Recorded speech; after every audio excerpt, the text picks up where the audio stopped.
वारीचा घेतला पावलांनी आम्हा वाळवंटी तुझी सावली गळा भेट घेण्या भीमेची निघाली तुझ्या नाम घोषात इंद्रायणी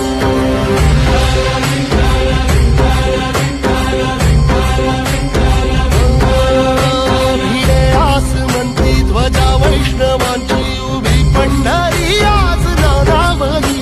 तुझे नाव ओठी तुझे रूप धानी जीवाला तुझी आस गाला गली